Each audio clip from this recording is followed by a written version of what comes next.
A man covered in dust walked into the most exclusive bank in Manhattan. "I just want to check my balance," he said calmly. The millionaire banker exploded with laughter.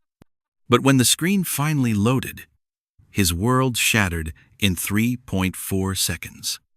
The thing about power is this: it's never louder than when someone walks into a room they're not supposed to enter. Manhattan's financial district had rules, unwritten ones, the kind that didn't need signs or security announcements because everyone just knew. There were people who belonged in buildings with marble lobbies and gold-trimmed ceilings, and then there were people who built them, cleaned them, and disappeared before the first client arrived.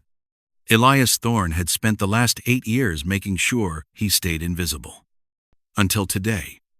The automatic glass doors of Obsidian Sovereign Bank slid open with a quiet, hydraulic sigh, the kind of sound engineered to feel expensive, deliberate, untouchable. Cold air rushed out to meet the August heat, and with it came silence. Not the absence of sound, but the presence of control. Elias stepped inside. His work boots scuffed, dust-caked, still carrying the grit of a construction site 3 blocks away, left faint, chalky prints across the flawless black marble floor. The sound of them, soft but unmistakable, cut through the atmosphere like a finger dragged across glass. He wore a canvas work jacket, once brown, now darkened by sweat and drywall dust that had settled into the fabric like a second skin. His sleeves were rolled halfway up, forearms scarred by years of labor burns from soldering, nicks from rebar, the kind of marks you didn't get from signing contracts. In his left hand, he held a crumpled brown envelope, its edges soft from being folded and unfolded too many times. In his right hand, he held something far more valuable: his daughter. Zara Thorne stayed close, her small fingers wrapped tightly around her father's leg. She was 7 years old, but her eyes carried the weight of someone much older. Her sweater was clean but frayed at the cuffs.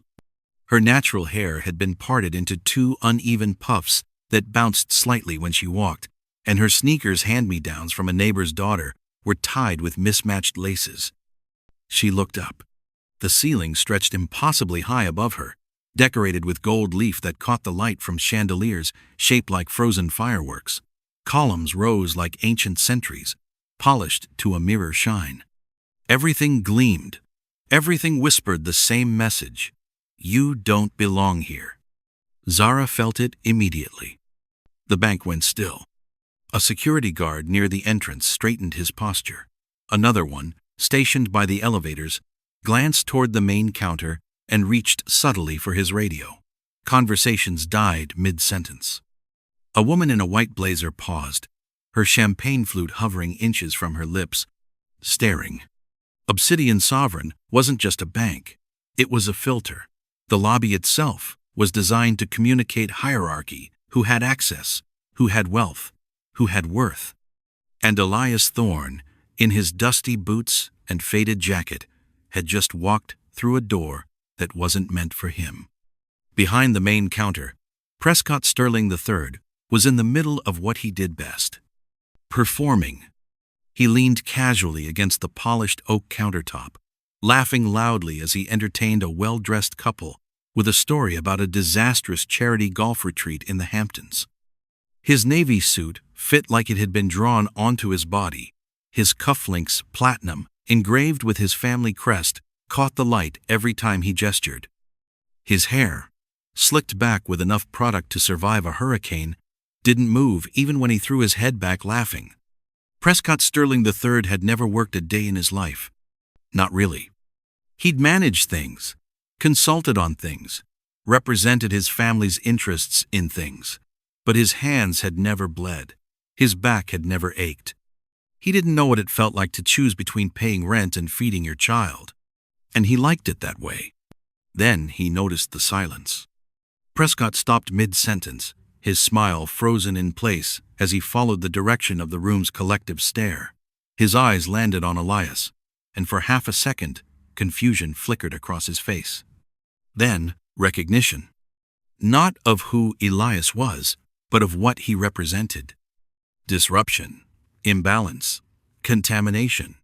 A slow, delighted grin spread across Prescott's face, the kind that only appeared when an audience was watching. "Wow," he said, loud enough for the entire lobby to hear. "That's new." A few people chuckled, nervous, polite, cruel. Prescott straightened, tapping one manicured finger against the marble counter. "Security?" he added casually, not quite in order, but loud enough to be a performance. "Did we start letting contractors use the front entrance now?" Laughter rippled outward, controlled, cutting. Elias didn't react. He walked forward, steady, deliberate, unbothered. Each step echoed faintly against the marble. Zara pressed tighter against his leg, her breath quickening. She could feel the room closing in, could feel the eyes on her father, like heat on skin. When Elias reached the counter, he stopped. He rested the brown envelope flat on the marble surface between them. And then, in a voice so calm it felt like gravity, "I just want to check my balance." The words hung in the air like smoke. Prescott stared at him for a long beat. Then he laughed. Not a chuckle, a full-body, theatrical laugh that echoed off the marble walls. He leaned forward, pointing openly now, as if Elias were a punchline the entire room had been waiting for. "Your balance?" Prescott repeated, his voice dripping with mockery. "Buddy, you look like you're one missed paycheck away from sleeping on that sidewalk outside." He gestured broadly at Elias's jacket, his boots, his daughter. "This is a private bank," Prescott continued, his grin widening. "You don't just wander in here off the street." Zara's eyes filled with tears. She tugged at her father's jacket, her voice small and breaking. "Daddy," she whispered, "can we go?" The room watched. Elias turned toward her, and despite the stares, despite the laughter still hanging in the air, he knelt. He wiped a small smudge of dust from her cheek with his thumb, his touch impossibly gentle. "Hey," he said softly, his voice meant only for her. "Remember what Mommy told us?" Zara sniffed, blinking back tears. That people get loud when they're scared." "That's right," Elias said. "And that value isn't in clothes, it's in character." He kissed her forehead. Then he stood. The room felt tighter now, smaller, like all the air had been sucked out through the vents. "Hey, family. Welcome to Afro Tales by Moonlight. If this is your first time here, welcome home. If you've been rocking with us, you already know, we don't just tell stories, we tell truth, wrapped in fire. Real quick, drop a comment and let me know. Where are you watching from? What time is it where you are right now? And if you haven't subscribed yet, listen, you're about to see something that's going to make you feel everything. So do yourself a favor and hit that subscribe button, because what Prescott saw on that screen didn't just shock him, it broke him. Elias slid the envelope forward across the marble. His voice was deep, calm, final. "Run the account number," he said, "or get someone who knows how." Prescott's grin sharpened. He snatched the envelope like he couldn't wait, like this was the moment he'd been born for. "Oh, I'll run it," he said, his voice loud enough for everyone to hear. "I'll run it just so we can document the fraud before the cops show up." He pulled out the card with exaggerated slowness, holding it up to the light as if inspecting a counterfeit bill. The room leaned in. Some people smiled, others whispered. Prescott turned back to his terminal and began typing, narrating as he went. "Let's see here," he said. "Account number. Probably stolen. Probably inactive. Probably—" The screen chimed. Not an error tone. A deep, resonant sound filled the space behind the counter, low, unmistakable, the kind of sound that only accompanied one type of account. Elite. The display shifted colors, draining from white to black before flooding with royal gold. Prescott froze. His fingers hovered above the keyboard. His smile didn't fade, it collapsed. The laughter in the room died so quickly it felt like someone had hit a mute button. And on the screen, In letters that seemed to glow brighter with every passing second, the words appeared. Balance: $82,400,000. Status: Sovereign Tier. Pending activation. Assets linked: Intel patent royalties. Wrongful death settlement. The room inhaled as one. Prescott's mouth opened, but nothing came out. His perfectly styled hair suddenly looked wrong, like a costume that no longer fit.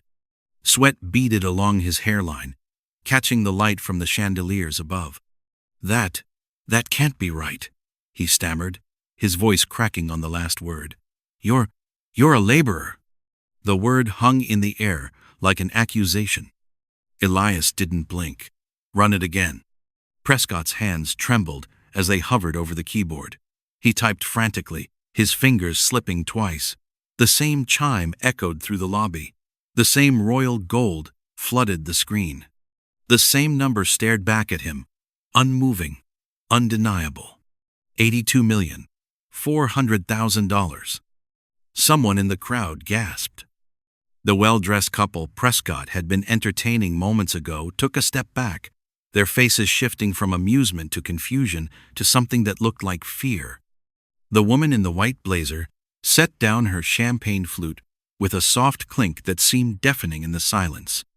Prescott's confidence, that weaponized arrogance that had carried him through every room he'd ever entered, began to crack. His jaw tightened. His eyes darted from the screen to Elias, to the crowd forming behind them. "This is a glitch," Prescott said, louder now, desperate. "The system's been acting up all week. There's no way." "There's no way what?" Elias interrupted, his voice still calm, still steady. "No way someone like me could have money? No way someone in dirty boots could be worth something?" Prescott's face flushed red. "I didn't say that." "You didn't have to." The crowd shifted uncomfortably. A few people exchanged glances. One man in a gray suit pulled out his phone, already recording. Prescott straightened, trying to regain control. He forced a smile back onto his face, but it looked painted on now, grotesque. "Look," he said, his tone shifting to something meant to sound reasonable. "Even if this account is real, which I highly doubt, we have protocols, security measures. I'm going to need to verify your identity. I'll need to call." "Call who?" Elias asked. "Your manager? Security? The police?" Prescott's smile faltered. "If necessary, yes. We take fraud very seriously here." "Fraud," Elias repeated softly. He glanced down at Zara, who was still pressed against his leg, her eyes wide and wet. He could feel her trembling. Something in Elias's chest tightened. He looked back at Prescott. "You want to call the cops?" Elias said quietly. "Go ahead. But while you're dialing, explain to them why you publicly humiliated a man and his 7-year-old daughter without even checking the account first." Prescott's hand froze halfway to the phone. "Explain," Elias continued, his voice gaining an edge now. "Why you assumed fraud the second you saw my boots. Why you made my daughter cry because you decided before running a single verification that I didn't belong here." The room was silent now, completely, suffocatingly silent. Prescott's mouth opened and closed like a fish drowning in air. Elias knelt down again, this time pulling Zara into a gentle hug. He whispered something into her ear that no one else could hear, and she nodded, wiping her eyes with the back of her hand. When Elias stood, he reached into his jacket pocket and pulled out a second envelope, this one crisp, white, official-looking. He placed it on the counter next to the first. "That's a letter," Elias said, "from the bank's legal department, sent to me 6 months ago, requesting that I activate my Sovereign Tier account in person." Prescott stared at the envelope like it might bite him. "Open it," Elias said.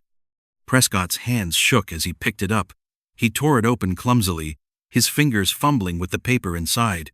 His eyes scanned the letter once, twice, then his face went pale. The letterhead was unmistakable. Obsidian Sovereign Bank Executive Office. The signature at the bottom belonged to Evelyn Vance, senior partner. Prescott looked up, his voice barely a whisper. This is real. Yeah, Elias said. It is. Before you find out what happens next, I need to ask you something. Are you really going to keep scrolling without subscribing? Because what's about to happen in this lobby will leave you speechless. Hit that subscribe button right now so you don't miss a single second of what comes next. Trust me, you'll regret it if you don't. Prescott set the letter down slowly, like it might explode. His breathing was shallow now, uneven. He looked at Elias, really looked at him for the first time since he'd walked in. I didn't know, Prescott said weakly. Elias leaned forward, resting both hands on the marble counter. His voice dropped low, meant only for Prescott, but in the silence of the lobby, everyone heard it. No, Elias said. You didn't care. He straightened, picking up both envelopes. Now, he said, his tone shifting back to calm. I'm going to need to speak with Miss Vance. Prescott nodded quickly, frantically. Of course, right away. I'll call her immediately. Good, Elias said. He turned slightly, glancing at the crowd that had gathered. Some of them looked ashamed now. Others still looked confused. But all of them were watching. Elias turned back to Prescott one last time. And when she gets here, he said quietly, you're going to explain to her exactly what you said to me and my daughter. Prescott's face crumpled. Do you understand? Prescott nodded, unable to speak. Elias took Zara's hand and stepped back from the counter, waiting. The room remained frozen. And somewhere in the back of the lobby, a phone began to ring. The phone rang 3 times before anyone moved. Prescott's hand shook as he reached for the receiver. His palm was slick with sweat, and the phone nearly slipped from his grip. He pressed it to his ear, his voice coming out strangled and thin. Miss Vance? Yes, ma'am, I need you in the lobby. Immediately. It's urgent. He didn't wait for a response. He hung up. The silence that followed felt alive, breathing, expanding to fill every corner of the massive lobby. The chandeliers above cast their golden light, but it no longer felt warm. It felt exposing, like stage lights pointed at a criminal. Elias stood perfectly still, Zara's hand in his. He didn't fidget, didn't check his phone, didn't look around nervously like someone who was about to be caught in a lie. He simply existed, calm and unmovable, like a man who'd already made peace with whatever came next. Zara, however, couldn't stop staring at the screen behind the counter. Even from where she stood, she could see the numbers glowing in royal gold. She didn't understand what $82,400,000 meant, not really, but she understood the way the room had changed, the way people were looking at her father now. Not with disgust, with fear. Prescott tried to busy himself, shuffling papers that didn't need shuffling, adjusting his tie, smoothing down hair that was already perfect. But his eyes kept darting back to Elias, then to the screen, then to the elevator across the lobby where Evelyn Vance would appear at any moment. The crowd hadn't dispersed. If anything, it had grown. More people had emerged from private offices, drawn by the commotion, by the whispers spreading like wildfire through the building. A junior analyst stood frozen near the marble columns, his tablet forgotten in his hand. 2 women in designer suits whispered to each other behind manicured hands, their eyes wide with fascination. Someone was definitely still recording. The man in the gray suit had his phone angled perfectly, capturing everything: the screen, Prescott's unraveling composure, Elias's unshakable calm. This moment, whatever it became, was already being uploaded, shared, immortalized. Prescott cleared his throat. Mr. He realized, with dawning horror, that he'd never asked Elias his name. Sir, if you'd like to wait in one of our private consultation rooms, I can have someone bring you water, coffee, anything you... I'll wait here, Elias said simply. Prescott nodded too quickly. Of course, whatever you prefer. The seconds stretched. Somewhere in the building, a phone rang, and went unanswered. The air conditioning hummed, a low mechanical drone that became deafening in the absence of conversation. Outside, through the floor-to-ceiling windows, the city moved. Cars honked. People walked. The world continued, but inside Obsidian Sovereign Bank, time had stopped. Zara tugged on her father's hand. "Daddy," she whispered, "are we in trouble?" Elias knelt down, bringing himself to her eye level. He brushed a loose curl away from her face, his touch gentle, grounding. "No, baby," he said quietly. "We're not in trouble. We're just waiting for someone who can help."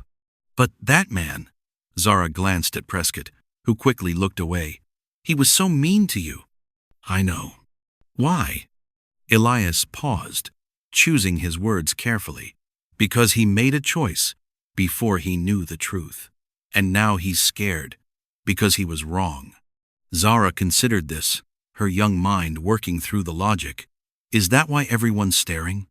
"Yeah," Elias said. "That's why." "Do you want them to stop?" Elias smiled faintly. "No. Let them look." Before he could stand, the elevator chimed. The sound cut through the lobby like a blade. Every head turned. The polished steel doors slid open, and Evelyn Vance stepped out. She was 62 years old and looked like she'd been forged from iron and ice. Her silver hair was pulled back in a flawless bun. Her charcoal suit was cut with military precision.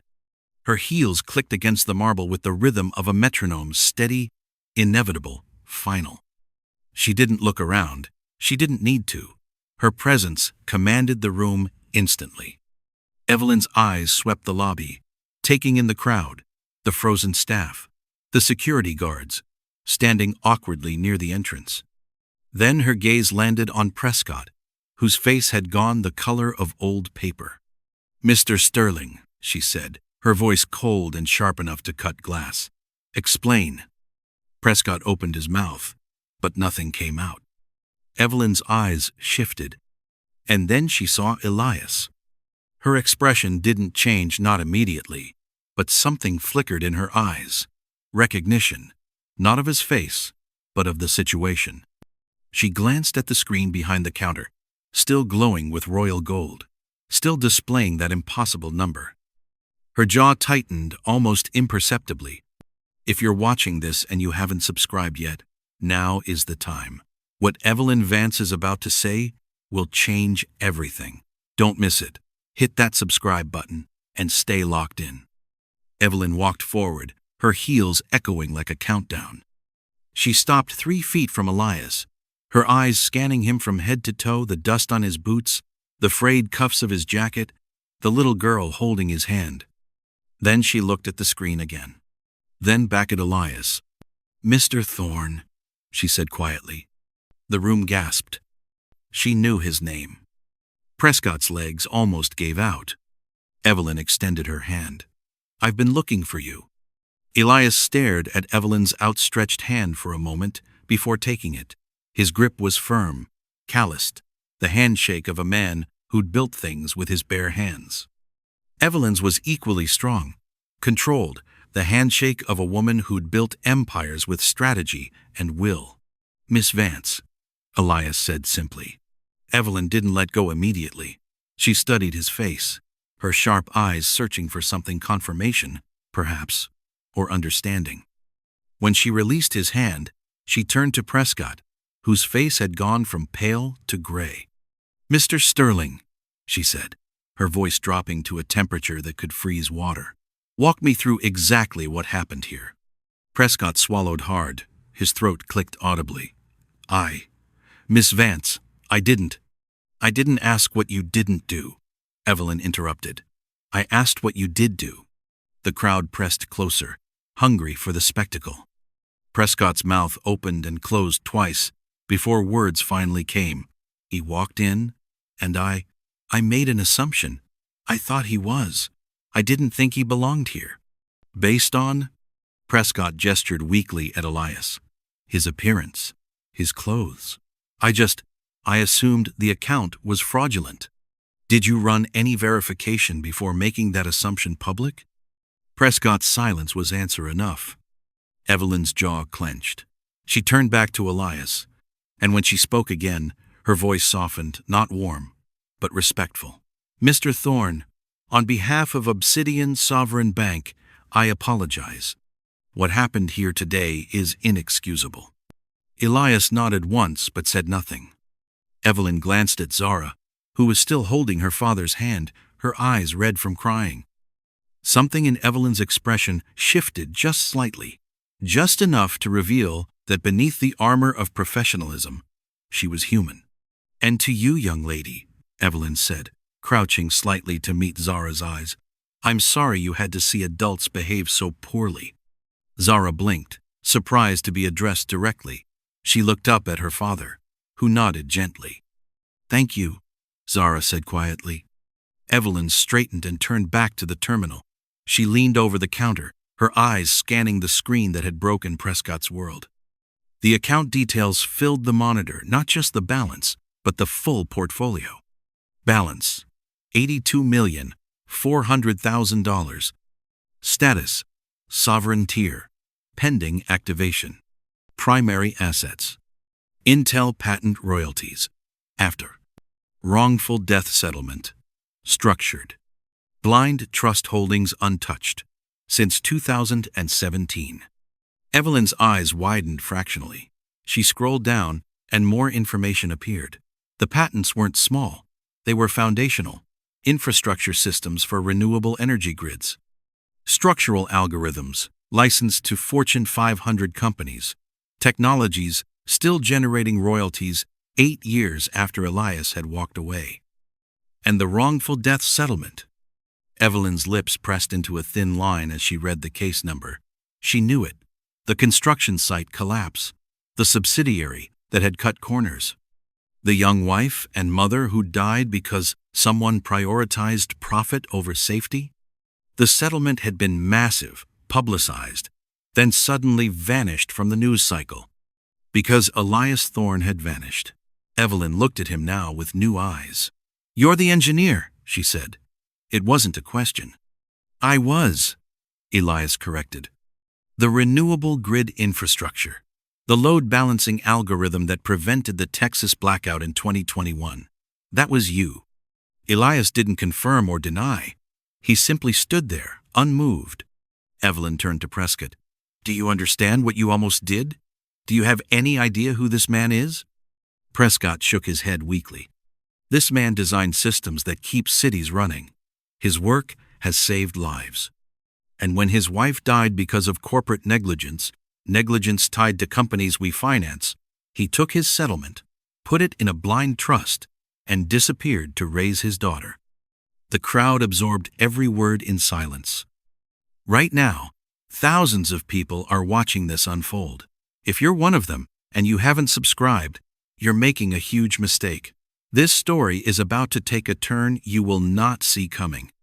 Subscribe now before you lose track of this channel. Evelyn looked back at Elias. "We've been trying to contact you for 3 years. Your portfolio has grown significantly. You're not just a client. You're a sovereign tier account holder."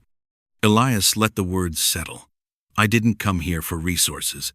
I came here to check my balance, to see if what I'd left untouched was still there."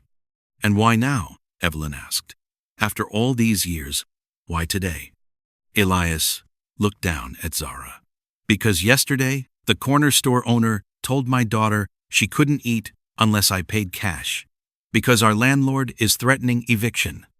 Because I've been trying to stay invisible, to raise her away from all of this, but I can't do it anymore." Evelyn nodded slowly. "It's there, Mr. Thorne. All of it. And it's been compounding for 8 years. She gestured to the screen. $82,400,000. That's liquid assets alone. Your full portfolio, including trust holdings and projected royalties, is closer to $112 million. The room gasped again, louder this time. Prescott made a sound like he'd been punched. Elias closed his eyes briefly, and for the first time since entering the bank, his composure cracked. Just slightly. Just enough to show that the weight of that number was almost too much to bear. Daddy? Zara whispered. Is that a lot? Elias looked down at her and smiled. A real smile. Tired, but genuine. Yeah, baby. It's a lot. Zara's eyes went wide. Does that mean we can buy groceries? The simplicity of the question broke something in the room. Several people looked away, ashamed. Yeah, Elias said softly. We can buy groceries. He straightened, his moment of vulnerability passing. When he looked at Evelyn again, his voice was steady, final. I want to withdraw everything. Evelyn blinked. I'm sorry? Everything, Elias repeated. I'm closing the account. I want it transferred out of this bank. Prescott looked like he might faint. Evelyn's professionalism held, but urgency crept into her voice. Mr. Thorne, I understand you're upset, but closing an account of this size has significant implications. Let me arrange a private meeting to discuss. I don't care about fees, Elias interrupted. I care about my daughter, and I care that the first thing your employee did when we walked in was humiliate us. He looked at Prescott, whose eyes filled with desperate panic. I'm not doing this out of anger. I'm doing this because I need to know that wherever my money is, my daughter will be treated with respect. Evelyn held his gaze. Then she nodded. I understand, and you have every right. But give me 1 hour. 1 hour to prove that this bank can earn your trust back. Elias looked down at Zara, then back at Evelyn. 1 hour, he agreed. Evelyn led Elias and Zara to a private consultation room on the second floor. The space was smaller than the lobby, but no less luxurious. Floor-to-ceiling windows overlooking the city, leather chairs that probably cost more than most people's cars, a glass table polished to a mirror shine. Zara sat close to her father, her legs swinging slightly above the floor. She traced patterns on the armrest with one finger, her eyes still puffy from crying earlier. Evelyn sat across from them, a tablet in her hands. She swiped through screens filled with numbers, charts, legal documents. Then she set it down and folded her hands on the table. Mr. Thorne, she began carefully, before we discuss your account further, I need to understand something. You've had access to over $80 million for 8 years. Why didn't you touch it? Elias was quiet for a moment. He looked out the window at the city below, at the buildings he'd helped keep standing, at the infrastructure he'd designed that hummed invisibly beneath the streets. Because it was blood money, he said finally. Evelyn's expression didn't change, but she nodded slightly, understanding. My wife's name was Maya, Elias continued, his voice steady but distant, like he was reading from a script he'd memorized long ago. She was a structural engineer too. Better than me, if I'm honest. We met in grad school, got married young, had Zara young. We were building something, a life, a future. Zara looked up at her father, listening. In 2017, Maya took a contract job, Elias said. A commercial site in Brooklyn, high-rise residential. The developer was cutting corners, cheap materials, rushed timelines, ignored safety protocols. Maya flagged it, multiple times. They told her to keep quiet or get replaced. Evelyn's jaw tightened. She didn't keep quiet, Elias said. And 3 weeks later, a support beam failed during inspection. She was on site. The collapse killed her and 2 other engineers instantly. The room went silent. Zara's hand found her father's. She didn't say anything, but her grip was tight. The lawsuit took 2 years, Elias continued. The developer folded. But the parent company, one of the firms your bank finances, settled for $42 million. They made me sign an NDA, gave me the money and told me to disappear. He looked at Evelyn directly now. So I did. Evelyn exhaled slowly. And the patents? Those came before, Elias said. I designed load-balancing algorithms for renewable grids, sold the rights to Intel in 2015 for $20 million upfront, plus royalties. I was going to use that money to start our own firm, me and Maya, build something ethical, something that didn't cut corners. His voice cracked slightly on the last word. "But then she died," he said, "and I realized I didn't want any of it. The patents kept generating income. The settlement sat in the trust, and I just walked away. I took Zara and moved to a neighborhood where nobody knew who I was. I worked construction, kept my head down, raised my daughter." Evelyn leaned back slightly, processing. "You gave up everything." "No," Elias corrected. "I gave up the things that didn't matter. I kept what did." He looked down at Zara, who was staring at him with wide, wondering eyes. "If you're still watching, and you haven't hit that subscribe button yet, do it right now. Because what Elias is about to demand will shake this entire bank to its core. Don't miss it. Subscribe?" Evelyn studied him for a long moment. Then she picked up her tablet again, swiping to a different screen. "Mr. Thorne, your portfolio has been managed conservatively, as per the blind trust instructions, but it's grown significantly. The royalties alone have generated an additional $18 million over the past 8 years." Elias said nothing. "You could live anywhere," Evelyn continued. "Do anything. Why construction work? Why live in poverty when you have access to this?" "Because I didn't want Zara growing up thinking money was the answer," Elias said simply. "I wanted her to see work, to understand value, to know that dignity isn't something you buy." Evelyn's eyes softened, just slightly. "And today? What changed?" Elias looked at Zara again. "Yesterday, she asked me if we were poor, and I realized I've been punishing us both, punishing myself for surviving when Maya didn't, using poverty like penance." He took a breath. "But that's not fair to her. She deserves a home that doesn't have broken heat in winter. She deserves to eat without me worrying if I can pay for it. She deserves better than what I've been giving her." Zara squeezed his hand. Evelyn nodded slowly. "So what do you want, Mr. Thorne?" Elias straightened in his chair. His voice was calm, clear, final. "I want the money transferred to a new bank, one that doesn't finance the kind of companies that killed my wife. I want a trust set up for Zara's education untouchable until she's 18, and I want to buy the building we were just evicted from." Evelyn raised an eyebrow. "The building?" "All of it," Elias said. "I want to renovate it, turn it into housing for single parents, rent-controlled, safe, dignified." He leaned forward slightly. "And I want Prescott Sterling reassigned." Evelyn's expression sharpened. "Reassigned to where?" Elias's eyes didn't waver. "The front door." Evelyn blinked. "The front door?" "Yes," Elias said calmly. "I want him greeting people, opening doors, looking everyone in the eye, rich or poor. And if he misses one person, if he treats anyone the way he treated us today, then he's done." Evelyn leaned back in her chair, processing the request. It wasn't what she'd expected.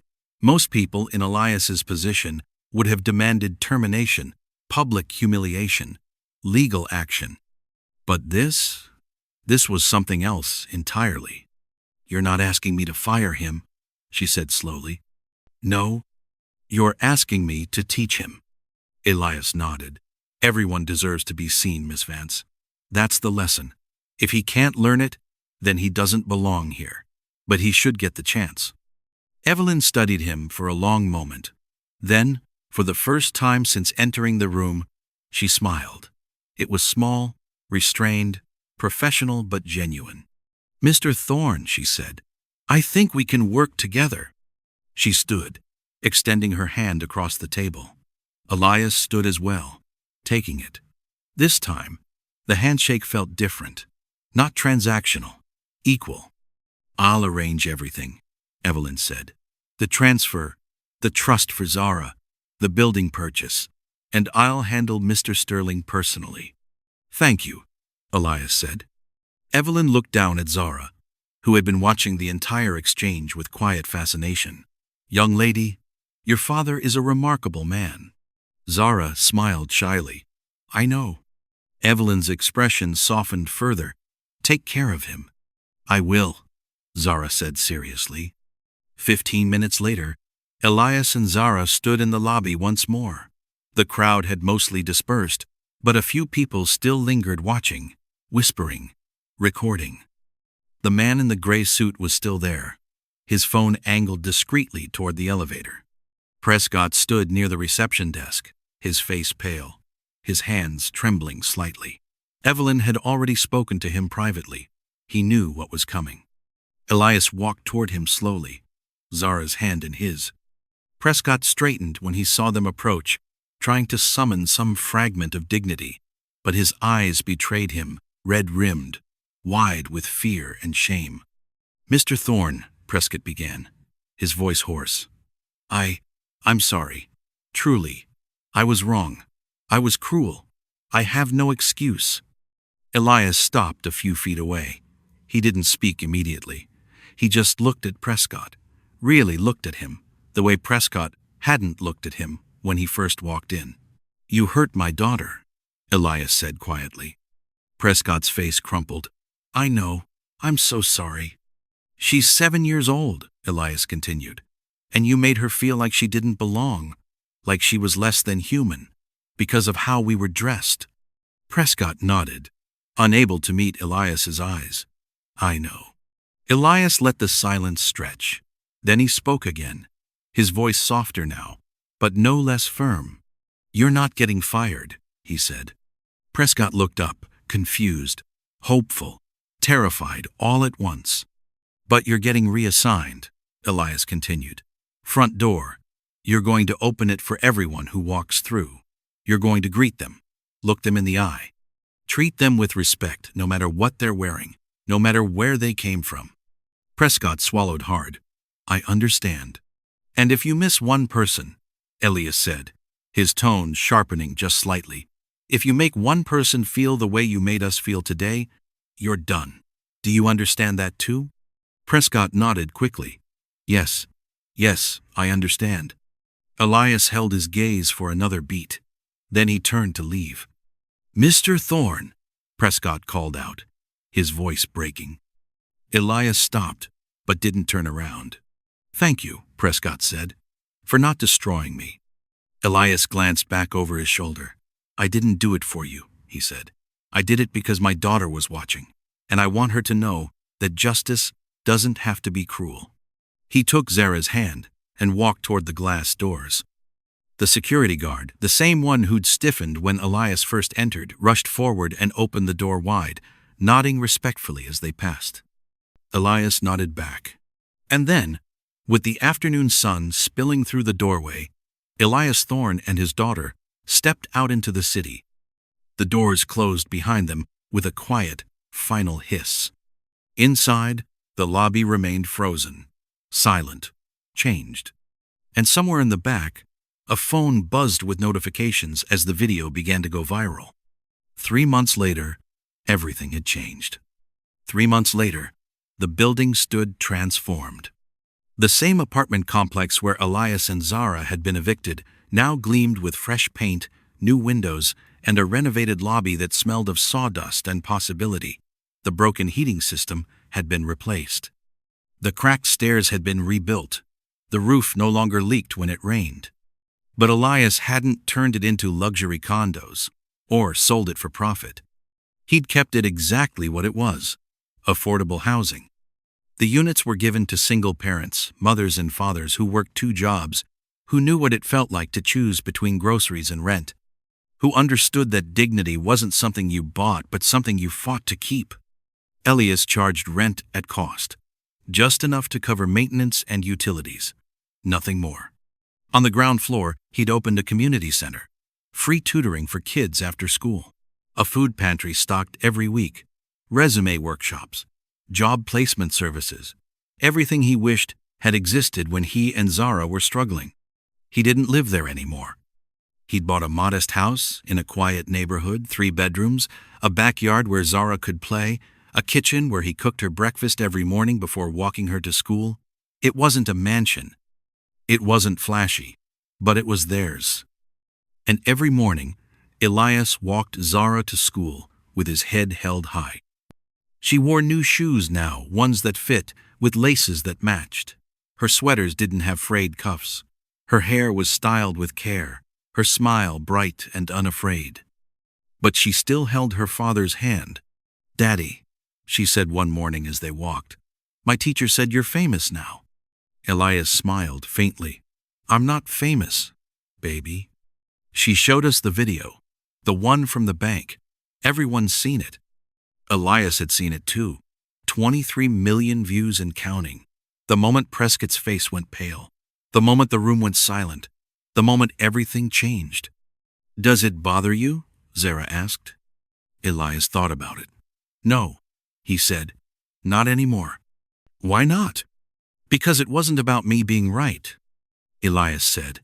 "It was about people seeing that worth isn't measured in clothes or bank accounts. It's measured in how you treat people when no one's watching." Zara nodded thoughtfully. "Is Mr. Prescott still at the door?" "He is," Elias said. "Is he nicer now?" Elias smiled. "I think so. I hope so." They reached the school gates.